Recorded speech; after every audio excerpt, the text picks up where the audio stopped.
Varicose veins కి సరైన చికిత్స కోసం సంప్రదించండి Avis hospital. This country can become rich with the proper use of tariffs.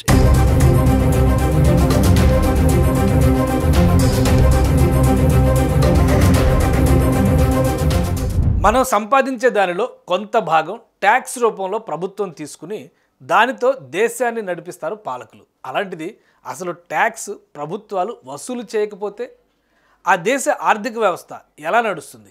Income tax వసూలు చేయకుండా అభివృద్ధి చెందిన దేశాలు ఉన్నాయా? అసలు ప్రపంచంలో ప్రజల సంపాదనలో ట్యాక్స్ అడగని దేశాలు ఉన్నాయా అంటే దానికి సమాధానం చెప్పలేకపోవచ్చు. కానీ యూఏఈలో మాత్రం ఇన్కమ్ ట్యాక్స్ అనే ప్రస్తావనే ఉండదు. ఆ దేశం ప్రజలు సంపాదించే దానిలో వాటా కోసం ఎదురు చూడదు. ఇప్పుడు అదే దారిలో నడవాలని ఆలోచిస్తున్నారు అమెరికా 47వ అధ్యక్షుడు డొనాల్డ్ ట్రంప్. దుబాయ్ అంటే ఆయిల్ మైనింగ్, టూరిజంపై ఆధారపడి నడుస్తోంది. మరి ప్రజాస్వామ్య దేశమైన అమెరికాలో ఇన్కమ్ ట్యాక్స్ లేకుండా ప్రభుత్వాన్ని నడపగలరా? ఇన్కమ్ ట్యాక్స్ లేకుండా అమెరికా ఆర్థిక వ్యవస్థ ఎలా ఉంటుంది? ట్రంప్ ప్రపోజల్కి ఆర్థిక నిపుణుల అభిప్రాయం ఏంటి?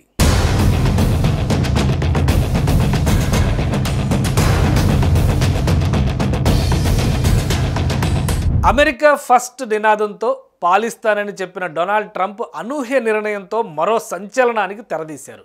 త్వరలో దేశంలో ఆదాయపు పన్ను రద్దు చేయాలని ట్రంప్ నిర్ణయించారు. ఈ మేరకు సంకేతాలు కూడా ఇచ్చేశారు. She said no tax on it. How about just no tax?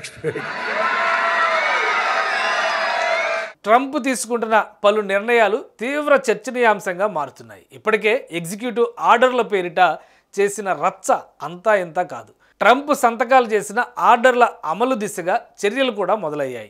America first, make America great again Trump నినాదాలు ఇవి.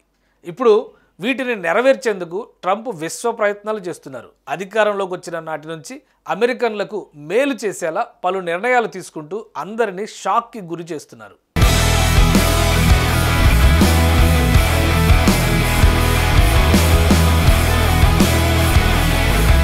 అమెరికన్లకు మేలు చేసేలా మరో కీలక నిర్ణయం తీసుకున్నారు ట్రంప్.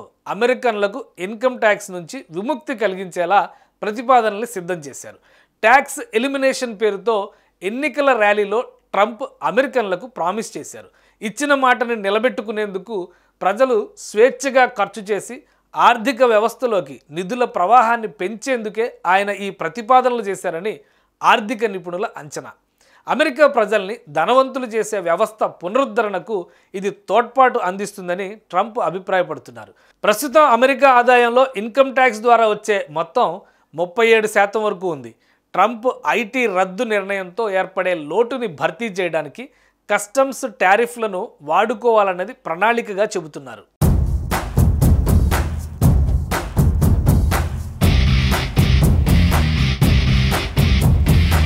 అమెరికన్లని ధనవంతులు మరింత శక్తివంతులుగా మార్చే వ్యవస్థ దిశగా అడుగులు వేస్తున్న ట్రంప్ విదేశాలని సుసంపన్నం చేయడానికి మన పౌరులపై పన్ను విధించే బదులు మన పౌరులని సుసంపన్నం చేయడానికి విదేశీ దిగుమతులపై పన్ను విధించాలని అమెరికా అధ్యక్షుడు హౌస్ రిపబ్లికన్ సభ్యుల కాన్ఫరెన్స్లో తన పన్ను సంస్కరణల ప్రణాళికని బయటపెట్టారు.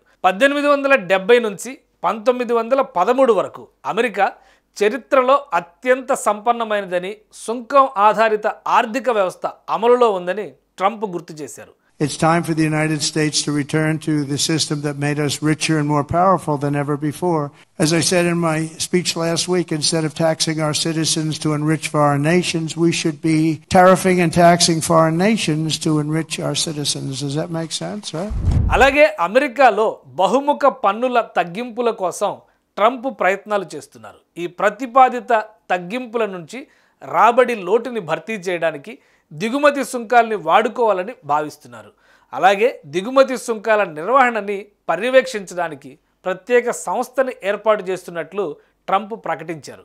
ఈ పన్నుల వసూళ్లకు ఎక్స్టర్నల్ రెవెన్యూ సర్వీస్ని ప్రారంభించారని చెబుతున్నారు. అమెరికన్ కార్మికులు, కుటుంబాలని రక్షించడానికి వాణిజ్య వ్యవస్థ సమగ్రతని వెంటనే ప్రారంభిస్తున్నట్లు ప్రమాణ స్వీకార ప్రసంగంలోనే ట్రంప్ తెలిపారు.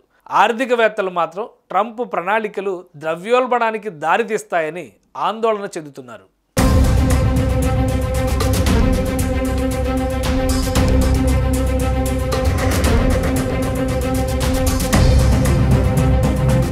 ఇక భారత్, చైనా, బ్రెజిల్పై అత్యధిక పన్నులు తప్పవని ట్రంప్ స్పష్టం చేశారు. చైనా భారీగా దిగుమతి సుంకాలు వసూలు చేస్తోందని, ఇక భారత్, బ్రెజిల్ తదితర దేశాలు కూడా ఆ విధానమే అనుసరిస్తున్నాయన్నారు. అన్నింటికంటే అమెరికా ప్రయోజనాలే ముందుండాలంటున్న ట్రంప్ ఇంపోర్టు ట్యాక్స్పై కన్నేసినట్లుగా హింట్ ఇచ్చారు. ఇప్పటికే అమెరికా ప్రతిపాదనల్ని ఒప్పుకోని దేశాలకు టారిఫ్స్ పెంచుతానని బహిరంగంగానే హెచ్చరించారు. Colombia, Mexico, Canada, European countries ఈ జాబితాలో ఉన్నాయి. బ్రిక్స్ దేశాలు ప్రత్యేక కరెన్సీని తీసుకొస్తే 100% సుంకం విధిస్తామని గత డిసెంబర్లోనే ట్రంప్ హెచ్చరించారు. డాలర్ వినియోగం నిలిపేస్తే పరిణామాలు మరింత తీవ్రంగా ఉంటాయని హెచ్చరించారు.